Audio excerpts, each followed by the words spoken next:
For us, revenue is secondary. And most important thing is that the content that goes out to the people should have some strength, should have some base to it.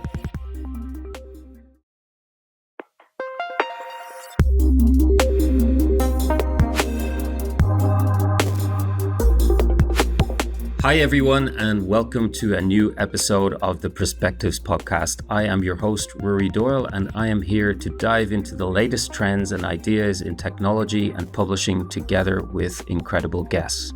Whether you're an industry pro, a curious learner, or just looking for some inspiration, you are in the right place. In this episode of PressPectives, we are speaking with Siddharth Venkataraman of the Indian Express, one of the top English language daily newspapers in India, where he is head of reader revenue and partnerships.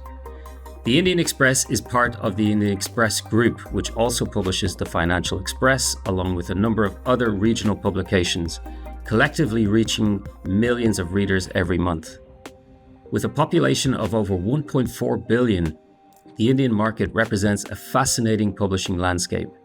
Given this immense scale, Indian publishers are tackling a range of challenges and opportunities, including the country's evolving technological landscape, digital payments, and its diverse socio-economic population. These are all topics that we will dive into today. Siddharth, welcome to PressPectives. It is great to have you here. Whereabouts are you joining us from? Thank you, Ru, for having me today. It's a pleasure as well. I am joining you from Noida, which is part of Delhi in India. I think we can hear some of the bustling traffic outside in Noida. Is it a suburb or is it part of the main city of Delhi? It is a suburb, but Delhi is divided into NCR, which is called the National Capital Region. So, which includes Noida, Gurgaon, and Faridabad and Ghaziabad. So these all come under one city, that's Delhi. So it's night here, but people are still out hustling and bustling. Hustling and bustling, love it. So your career has taken you from traditional journalism to tech companies in marketing and operations roles, and now, of course, with the Indian Express. Can you walk us through this journey and how it's shaped your perspective on the publishing industry? Yeah, so I think I started my career with traditional journalism and media organizations like Times of India, NDTV, and then I got this opportunity of working with a Chinese firm in Beijing, and then moved to the US, and I was working for this company called Cheetah Mobile. But yeah, I was always associated with news. I always had a passion for news when I started my career. Then I moved to the US, which gave me a different market analysis and understanding of how news is consumed in different countries and different parts of the world. Speaking of media, I briefly introduced the Indian Express Group, but I'd love for you to share for our listeners a bit more about the story behind the Indian Express Group. So the Indian Express Group is almost a 100-year-old media organization in India. It was formed by Sri Ramnath Goenka, the founder of the Express Group, and the Express Group over the years has always been known for its credibility, and people trust this media organization. Media in our democracy, especially in India, which has over 1.4 billion people, as you said in the beginning of the conversation, is the one of the pillar of democracy. So we have to ensure that people don't lose trust, people don't lose a source which is credible, and there's a lot of trust in people that they see in the Express Group, and we're very happy to be a part of this organization. In the intro, I mentioned how India's publishing landscape is as diverse as it is vast. Can you paint a picture for our global listeners? What are the most topical challenges and opportunities that you're facing in the Indian market today in terms of digital news consumption, monetization, Is it that move towards younger audiences, or what other topical challenges is the Indian Express and Indian publishers facing today?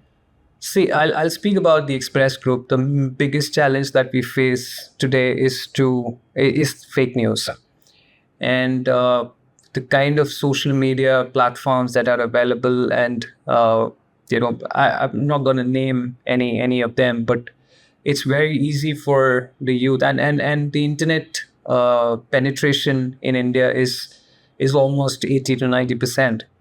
And people, after the advent of companies like Jio and Airtel and all the network service providers who are providing internet at dirt cheap prices, and the 5G enabled handsets that are coming in at a very cheap cost, it's very easy for anyone to be on the internet and consume news from, say, a Facebook or a WhatsApp or Instagram or any of the social media platforms that are available.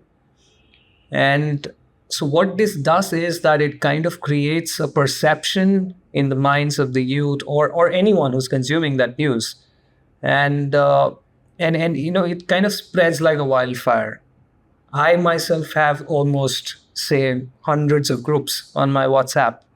And it's very easy for me to forward one news and send it across to, randomly almost to 1,000 people at any given point of time. So if I can do it, I'm sure there are a lot of people who it's very easy for them to spread this news.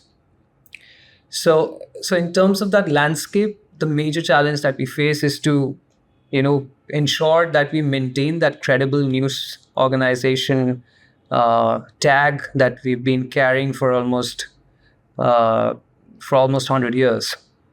And we have a loyal set of users who trust us in terms of the news that we publish, and also and when I say we have been now trying to be more youth centric to ensure that the youth come to us and not to anyone else. And then it takes time for anyone to build that trust.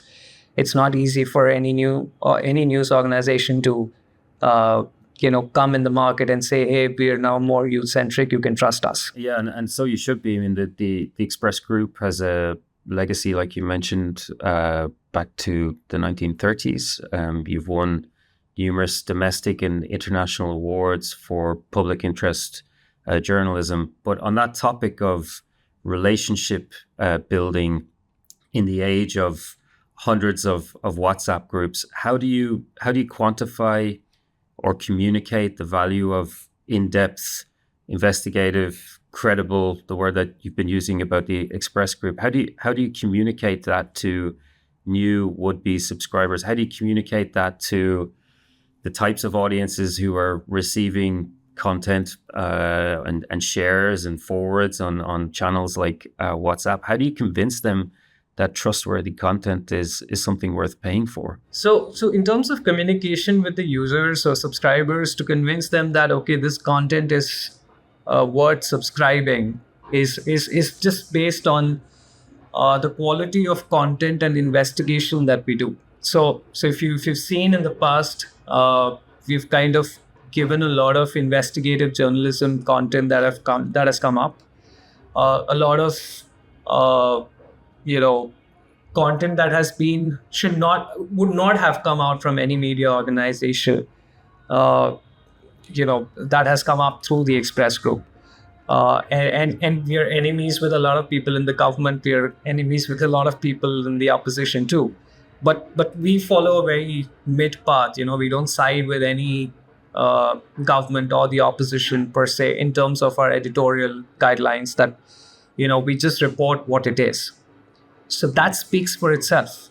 And also going in between that as well, it's while we take that mid path, we've also seen that a lot of the other media organizations who are our competitors focus more on clickbaity content. Ensuring that if we send out something to the users, they come onto the website and want to know what's in that story. But if you see our headlines or the news that we send out to our users, so we follow a system where we send out newsletters, we send out, push messages on the app. And all these are not clickbait. We don't kind of create any hype about any story. It's very clear that, okay, if XYZ person has met this XYZ person, say, for example, Narendra Modi has met Chinese President Xi Jinping, it's set out clearly. And that kind of trust is built over the years, as I said. And we don't do something extravagant to, kind of get people to trust us. The content that we provide, the kind of journalism that we do, is traditional original media journalism, which especially I have learned during my college days when I did my master's. So that's something which I'm very proud of. And at the same time, the company also follows those editorial guidelines very seriously. And if you come onto the website, if you come onto the indianexpress.com, you might not see a lot of, PR articles, or you might not see a lot of articles related to sponsoring a lot of content per se, because a lot of advertorials are seen nowadays in multiple media organizations. But we ensure that content in terms of news per se, which is what we are known for, is made available to these users. And in your role as head of reader revenue and partnerships, how do you balance this line, I guess, between, the credibility and the trust and the journalistic integrity with revenue goals? Like the role is to grow readership, to grow revenue. There's different tools in the toolbox, including tactics like sponsored content. How do you balance between the two? Oh, Ru, ask me more about it. It's very difficult for me to kind of please my bosses as well as the editorial team. So I know where I will not get leverage is where, I can't go to my editorial team and say that I need this, I'm getting you revenue for this. For us, revenue is secondary. And most important thing is that the content that goes out to the people should have some strength, should have some base to it. And we thrive on that. And we're very happy that, even though we kind of, we're not in the top charts in terms of making money, but not at the same time is that we're not doing well. At the same time, we kind of maintain that balance, and that I've kind of imbibed on after coming on to this organization, and I'm enjoying it. And it's good to have that kind of unpleasant conversations in office sometimes, but you learn a lot. You kind of understand where to draw a line that, okay, I can't cross this line with my clients per se when I go and speak to my clients. But at the same time, I know that I can't fight or probably come to my editorial and say that. And there have been a lot of instances like this. That's where I've kind of argued with my bosses that, okay, I need this kind of articles to be published. But then over a period of time, a person learns in the organization how things work and what is more important for us. And as I said, journalism, news, content, and the editorial guidelines are first, then followed by the revenue. You mentioned earlier the internet penetration rate in India today was in the high 80s or early 90s. And if I understand it correctly, many users are still on 3G infrastructure in India. Of course, 3G is a technology originally debuted in, I think, 2001. 5G has been rolling out in different parts of the world, and including India, I'm sure, from 2018. And you, at the Indian Express Group, you reach millions of readers every month. Can you explain why is so much of the population still on 3G, and what sort of challenges does that technological landscape bring to your day-to-day and the product development, the content delivery strategies for the business? That's a very good question. When it kind of increases our cost, to be honest, because we kind of have to build products that are 2G, 3G. There are a lot of people who still use 2G in India. And that's pretty shocking for me too, which I got to know, especially the web pages that we make, have to be very light, that it doesn't take much time for a 2G user to load. And the testing infrastructure that's required to test these products itself, is challenging for us sitting in Delhi office, where we have access to 5G. But say if you go to a very remote town, say in a state like Rajasthan or say Bihar, where we still don't have the infrastructure ready, and it kind of increases our challenges internally to ensure that we have the product which is friendly to 2G. I mean, you're saying 3G, but I'm still going down to 2G because I've seen a lot of users who are still on 2G. So and it's sad that we being such a like the world's most populous country now, and we do have internet penetration, as I said, but it's not that everyone has the access to 5G or 4G for that matter. And yes, it increases costs for us. It increases a lot of efforts for the product team to come up with lighter pages where I can't load ads, I can't load a lot of things, where my revenue gets a hit. And also balancing it out in some way that, the users, like our subscription has e-paper that comes on the email every day. And the email delivery of the e-paper in a PDF format sometimes doesn't load on a 2G handset or probably a 3G handset. So we want to ensure we make that PDF so light that and the quality drops down when I kind of reduce or compress that file. Now, these are very technical issues that probably publishers like us face, and we're still kind of dealing with it every day. And to be honest, we haven't seen much complaints. I'll not say no complaints, but there are a few complaints, and every organization faces that with people when you have people like the kind of people that we have in India.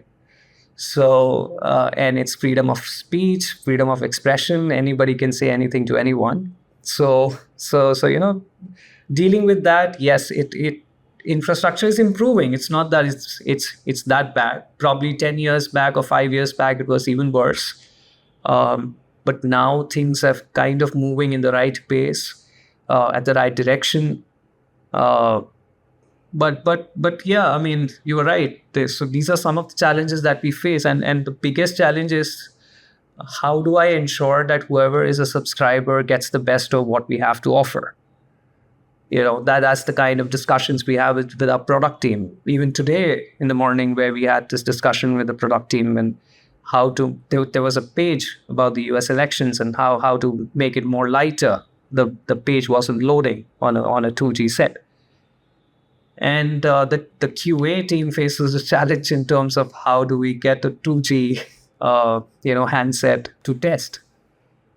So yeah, I mean, these are our daily challenges, and we're kind of battling it out every day, and there are teams who discuss internally. And but yes, at the end of the day, we do come up with solutions, and we're happy about it. It's fascinating. And if I understand it correctly, you also have a unique one payment system in India, UPI. Could you explain for our listeners what is UPI, and has that had an impact, just like trying to service legacy technology? Has that had an impact in the type of subscriptions that you offer today? Oh yes. So UPI is Unified Payment Interface. It is started by the government of India, which kind of enables one-click payments to the users. UPI has kind of helped us in recurring payments a lot, and with the advent of digital payment ecosystem in India, everything has turned digital. It's very easy for anyone to not carry the wallet which we used to carry, which used to be so big and bulky, that you used to carry every day. Now people don't carry wallets. It's just everything on phone, and it's very easy for anyone to make payments by just scanning a QR code. And it is a very, very good initiative by the government. But There are still challenges, as I said. There are technological challenges, infrastructural issues that we face every day. Sometimes the payment doesn't get through because of network issues. Sometimes there are bank errors. There sometimes the users are still trying to learn recurring. The recurring payments are still, people don't know how to give a consent. Like, for example, in our subscriptions primarily, we have an annual pack for, say, 12.99 rupees, and which a person has to, when he pays through UPI, there is an option of getting an auto pay registered. And so every year on that particular day, the money gets debited from his account. So recurring has been, or probably the auto pay option from UPI has been a big success for a lot of subscriptions in India, because like we use Netflix, we use Amazon, we use a lot of these OTT platforms which are on monthly recurring plans. So people are now hassle-free that everything gets debited on its own, but there are a lot of people who still don't know about it. And then we are in that process, that transitioning phase from 0 to 1, where a lot of people are still learning how to use the interface, and there are still some technical issues in that which are being addressed. It's not that it's not being addressed, but obviously things take time to educate such a huge population. Especially when you face infrastructural issues like 2G, 3G, 4G, forget 5G. I mean, I have a 5G phone, but even in Delhi, there are certain parts where we don't have 5G. So I think in the next 4 or 5 years, you'll see a very improved infrastructure. You'll see a lot of developments in terms of infrastructure in India. Technologically will be more advanced. Payments are right now going through at a very, very swift pace. Earlier, for us to make a transfer from one person to another, if you have to make a transfer, it used to take 4 to 5 hours for a transaction to take place. Now it just happens in a second. So and it's expanding now. We're now kind of tied up with multiple countries across the world where UPI is valid. I mean, I think it's valid in Dubai, it's valid in Singapore, and in Bhutan and Nepal. So I can use UPI to make payments in these countries as well. So with that success and positive impact on recurring revenue and subscriptions comes challenges. Churn is a universal challenge for the publishing industry and all subscription products globally. Can you share any retention strategies that you've implemented at the Indian Express? How do you guys create sticky experiences? How do you keep your users engaged every day and keep your churn at a sustainable level? Yes, that's a very big challenge, to be honest, because we have a retention team as well in the subscription team, where we have calling teams who call up users, remind them of their subscription, ensuring that they come onto the platform again and kind of participate or consume content. And we have engagement journeys that we have created internally where, on say the first day of his onboarding, we send the user, a welcome email. And then post that, we keep on sending him a lot of articles, some contests. We've partnered with a lot of third-party brands where we give their vouchers to the users. So this is kind of helping the user that he's getting some value from not just the subscription, but there are more other things that he gets along with this. So you must understand that India is a very sensitive market. For users, if they're paying even a cent, they just want to ensure that they take $100 out of it. So the expectations are huge, and to ensure that we deliver not just content, passes for our events that we do. We also give third-party offers where that can help them use in their daily lives.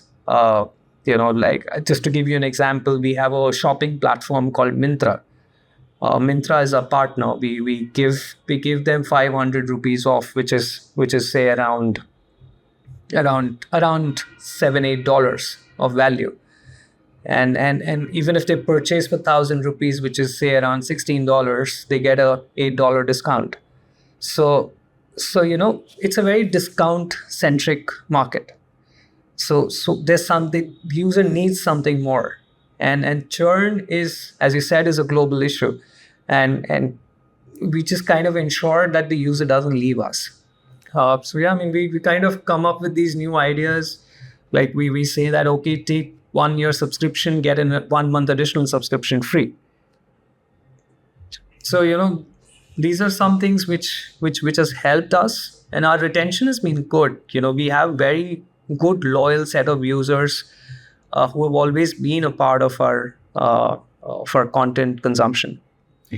You mentioned how every cent matters for subscribers in India in terms of paying for content and the value that's received back for that. How do you engage with those readers and those subscribers, either locally or abroad, to understand, their feedback on the product, on the content, and transform that into revenue generating strategies or product improvement strategies or content research strategies to improve retention or new subscriber acquisition? In a subscription business, users are the king. And for us, I think this has been a practice that's been followed for almost 3 to 4 years that I've heard about in the past, because I've just joined almost 2 years back. But before that as well, there have been frequent surveys that have been conducted where we take the user feedback very seriously. So for us, if a user is saying that the payments are not working, I'm just giving you an example. We will ensure that we check all the parameters that we have, that the payments are working. Even though it might be a bank issue, but we will still ensure that the product team goes through the flow again. And that's one way where we kind of do a lot of user feedback, user surveys that goes onto the website, that goes on emails to the users, because the maximum reach that we have is through emails. So we send out daily emailers to these users. Along with that, we conduct a lot of these contests or quizzes that we do on the website. We kind of reward these users with, again, partner brands like Boat, like we have multiple other partner brands that we are partnered with, and we give their vouchers to these users. And ensuring that the user comes back to the website every day, spends at least 5 to 10 minutes in reading content, even though he's just surfing. But we just want to create this habit. And the habit formation for an Indian user is very difficult, because he can move to any source he wants in just a fraction of a second. So again, that loyal set of users, to build them takes time. And for that, we have set journeys in place where we kind of communicate with the users every day. We have WhatsApp groups with certain set of users. We have a calling team which calls the users frequently to ask them for feedback if they're facing any issues, etc. And there are some users who I personally call up and ask them that, okay, are you guys feeling okay? If there's anything that we can do. And they, of course, give their feedback. And these are just random people. It's not that these are planned activities. I just see the list of users that I have, and one day I just pick up the phone and talk to them.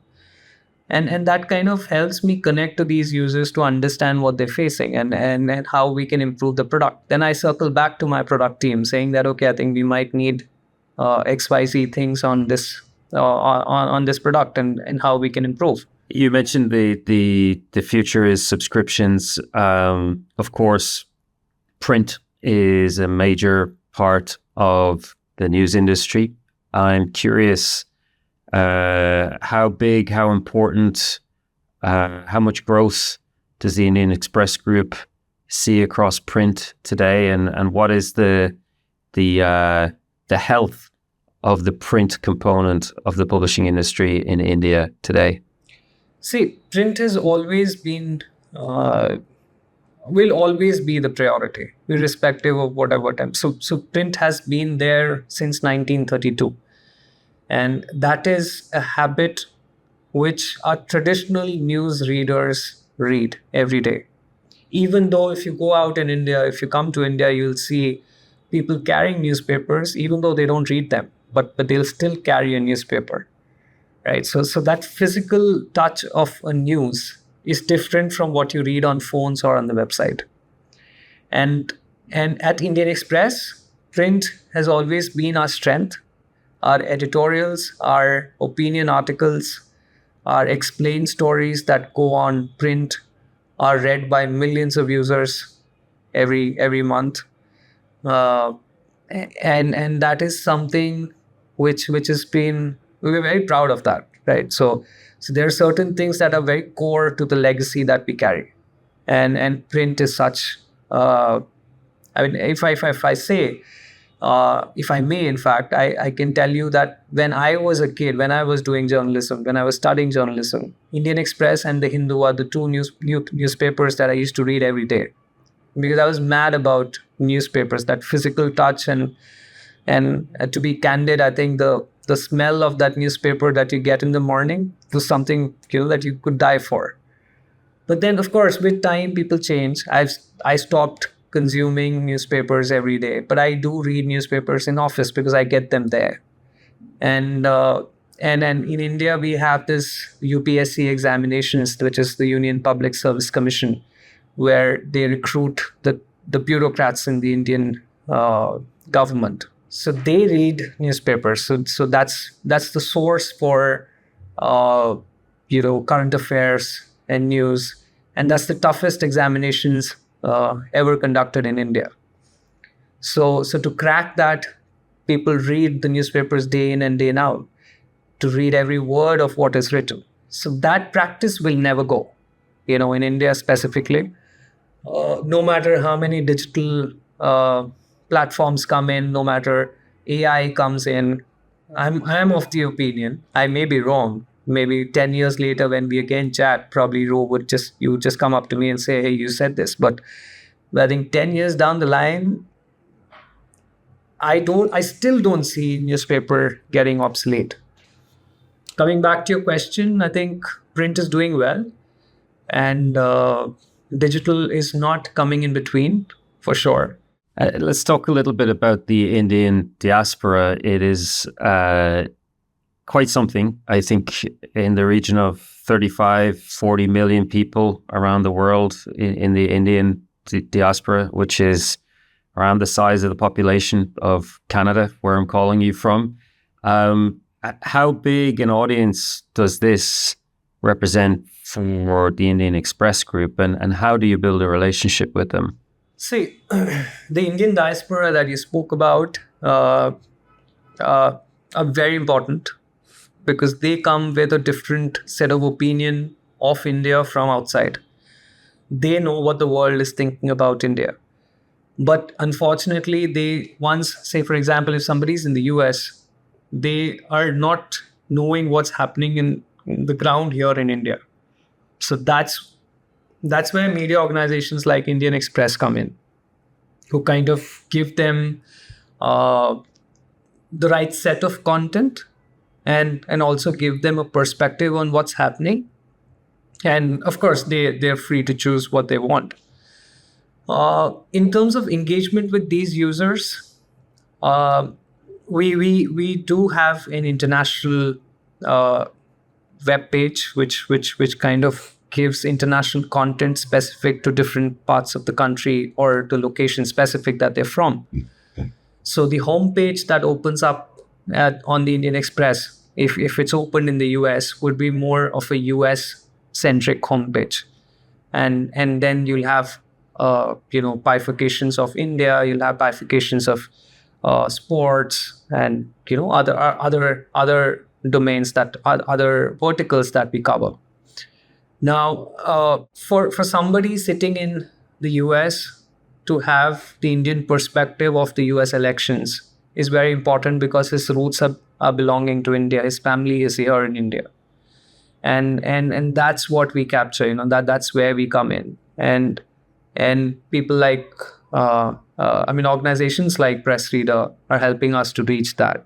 That's the benefit that we publishers sitting in India are happy to reach to the masses across the world.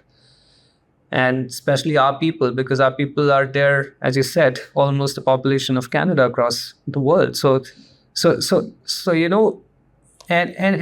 that connect of your motherland doesn't go, no matter where you stay. So and the word Indian in the Indian Express kind of gives that touch to these users.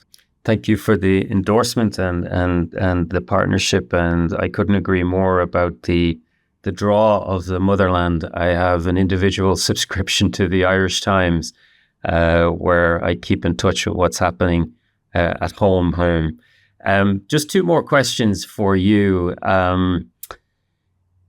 If I understand it correctly, India has been considering a new law similar to a bill in Canada called Bill C-11 and the News Media Bargaining Code in Australia that would force tech giants like Meta and Google to compensate publishers fairly for content consumed on their platforms.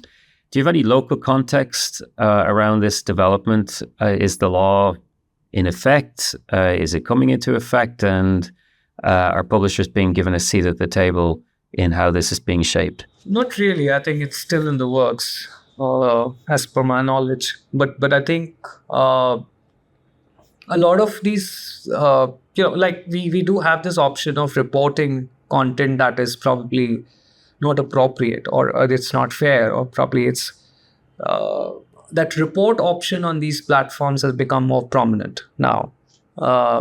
And even in media organizations, users can report any article that is not or is incorrect. But of course, in that space, if we talk about, as I said, everybody is free to say anything here in India, as per law.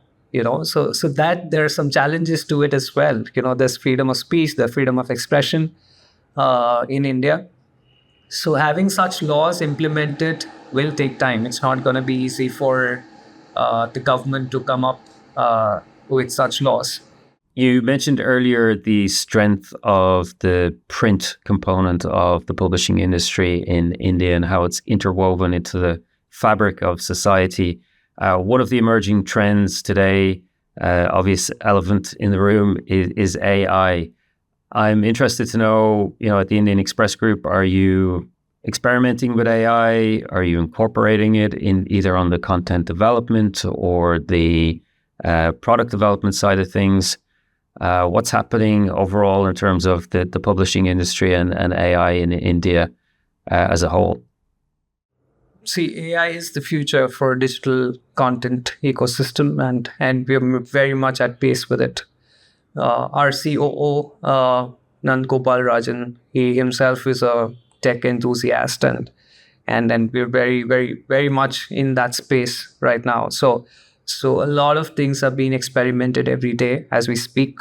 We're coming up with a very interesting product which will be live in a couple of months, which I can't name right now because it's going to be a proper launch that's going to come up most probably by the end of December. And it's going to be a video platform based on AI of Express. I mean, it's going to be news content in a video format, but not more than that. So I can't say more than that. But that's so these some kind of interactive AI content is what we're working on. We already have AI integrated in terms of content moderation or on the website. We have comment moderation already in place with AI. We have a lot of tools internally where products have already, the product team has already implemented AI in their internal communication system and the backend that we work on. And if AI is used in the right space, I think it kind of helps you. And Express as I said in the beginning of the conversation, that Anant Goenka is very, very youth-driven, technology-driven, and we're very, very happy about getting AI into the picture.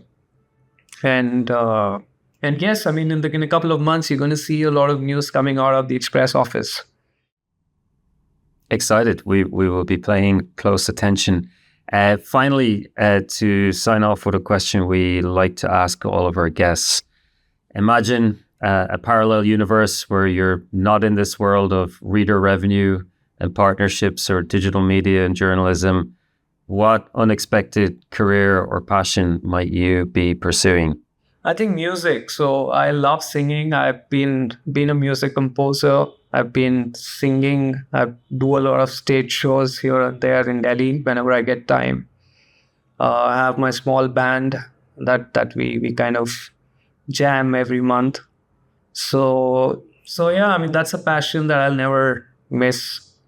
If not this, then probably I would be singing somewhere. Very cool. Very cool. Maybe we will get to see a performance someday. Siddharth, thank you. We have successfully managed to talk through the fireworks of a wedding in the building next door. So I commend you for sticking to the job at hand. It was a pleasure to talk to you, and fascinating to get insights from your perspective, from the Express Group's perspective, and from the industry overall in India. Thank you so much for joining us today, and the best of luck. Thank you, Ru. Thank you. It was a pleasure talking to you as well. And all the best, and congratulations to Press Reader for their 25th birthday again. And that's a wrap on our latest episode of the PressPectives Podcast. Thank you so much, Siddharth, for joining us, and thank you all so much for tuning in. We will be bringing you new episodes every month, each one featuring a different leader in the world of publishing. So be sure to subscribe on Spotify, Apple Podcasts, or YouTube to catch up with the latest. Bye for now.